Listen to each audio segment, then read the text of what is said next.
The only choice the U.S. government has is to default on its debt. Or does it?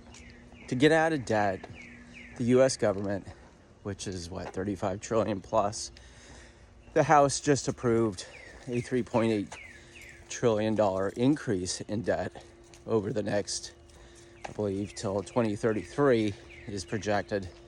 So the actions of our existing representatives is to screw it, let's just go into further debt.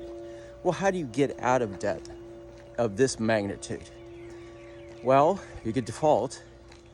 We saw Greece do that. That was pretty problematic. But they're a small country. They don't really produce much that's impactful on the global GDP. So how does the U.S. get out of this? Well, honestly, I don't think they give a shit, to be honest with you, about getting out of debt. And that's our representatives. But the one way you do it is you buy an asset that inflates. And if you're going to borrow money at these 4.5%, 5% plus rates on the 10 and 30 year, why not take some of that assets and buy an asset that overinflates above that?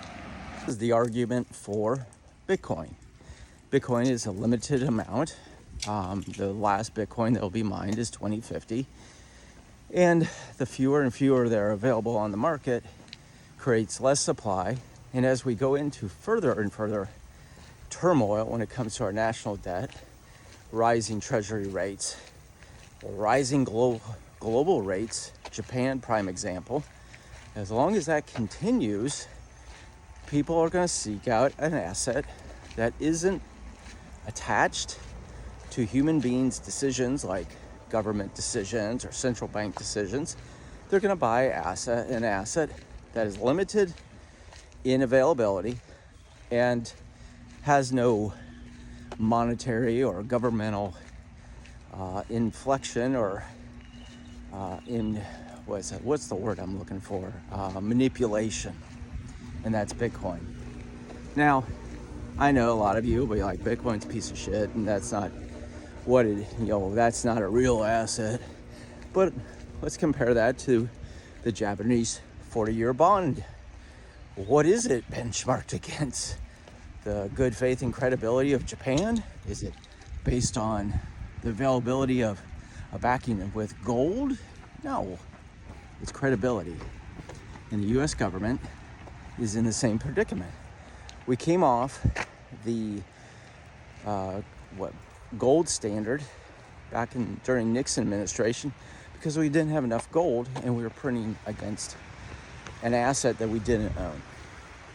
As long as we continue to take the attitude, we'll just borrow, eventually that's going to catch up to us. The rest of the world is going to, they're already getting a bit spooked. You're seeing government debt credit default swaps, U.S. government debt credit default swaps, getting near their 2023 levels and looking like they may get to where they were in 2008. What's a credit default swap?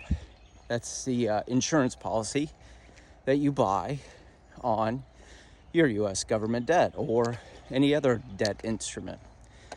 And so you insure it.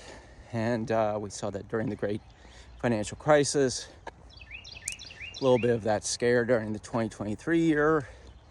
But this time, it's not different, but different. So here's the point. Here's what I'm thinking. You look at gold, the rotation in gold from a long cycle level, something to consider. As long as we continue to see